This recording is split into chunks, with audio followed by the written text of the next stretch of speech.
ও যত ঘুমানো নাটক করুক, আমি তো ঘুমাতে দেব না, ঘুম হবে না। দেখবে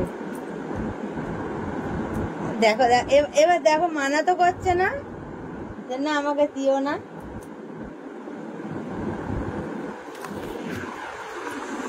তো মানা করা তো দরকার যে না আমাকে দিতে হবে না, মাসাজ চলো দিতে হবে না, এত খাটনি মাটনি করতে হবে না। দেখো ঘুমাচ্ছে, দেখো তাহলে আমি তো কিছু রিটার্ন করতে পারবো না গো। আমি ওকে ইয়ার্কি করছি, আমাকে কোনো বডি ম্যাসাজ দিতে হবে না, কোনো কিছু দিতে হবে না। আমি এমনি জাস্ট বললাম, কেন সারাদিন কাজ টাজ করে, তার জন্য আজকে আমি এটুকু দেওয়াটা দরকার। যেহেতু আমি ওর বেস্ট ফ্রেন্ড, আমি ওর বন্ধু, ভালো একটা মাথায় বালিশটা দাও। আর ওর সাথে এমন হয় যে বাড়ি থেকে, দোকান থেকে বাড়িতে আসে, বাড়িতে এসে যে ও 2 মিনিট কথা বলবে সেটার ওর ক্ষমতা থাকে না। মাথাটা যে এত ব্যথা করে, আর মোবাইলের দোকানে ও তো কন্টিনিউ ধরো দাঁড়িয়ে থেকে কাজ, বুঝতে পাও? অল্প অল্প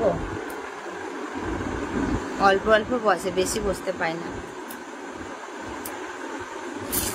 সত্যি মনের মতো এত বছর পর আমি একটা বেস্ট ফ্রেন্ড পেয়েছি, একটা বন্ধু আমি পেয়েছি আমার, যে এত ভালো, এত কেয়ার করে আমার, এতটা খোঁজ খবর রাখে, এত ভালোবাসে। বেশি বলবো না, ভাও খেয়ে যাবে। বেশি তারিফ করা ভালো নেই, একদম ভালো না। তারিফ করলে এক্ষুনি ভাও খেয়ে যাবে।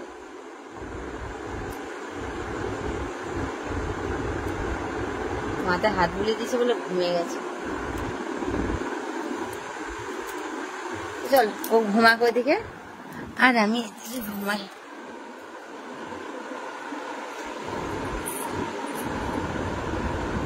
কি গরম!